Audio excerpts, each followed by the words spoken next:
পাদদেশ থেকে যে খেলাধুলার অগ্রযাত্রা শুরু হয়েছিল তা আজ ফুলে ফেপে সামাজিক অন্তর্ভুক্তিমূলক এক সুন্দর ক্রীড়াঙ্গন। এই গাঙ্গেয় উপত্যকা, এই 56,000 বর্গমাইলের বদ্বীপ আমার মাতৃভূমি, আপনার জন্মভূমি। আমরাও কিন্তু হিমালয়ের পাদদেশ থেকে খুব একটা দূরে না হলেও হিমালয়ের স্নেহধন্য থেকে কিন্তু খুব একটা দূরে নই। আমাদের এই মাতৃভূমিতেও কিন্তু ক্রীড়ার এক প্রাচীন ইতিহাস রয়েছে।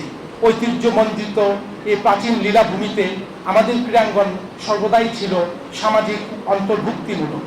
সম্মানিত সুধী, জাতীয় ও আন্তর্জাতিক ক্রীড়া দিবস 2025 উদযাপন উপলক্ষে আজকের সকালের র্যালিতে মাননীয় উপদেষ্টা আমাদের সাথে সামিল হয়েছেন।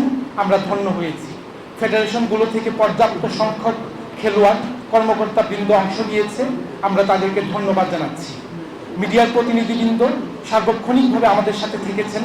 আমরা আপনাদেরকে ধন্যবাদ জানাই।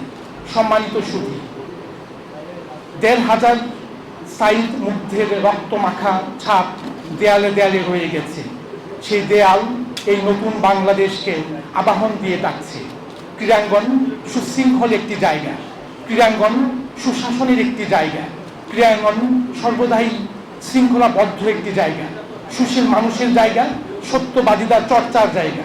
আসুন না নতুন বাংলাদেশের এই দিনে একটি সুশাসন সমৃদ্ধ ক্রীড়াঙ্গন গড়ে তুলি।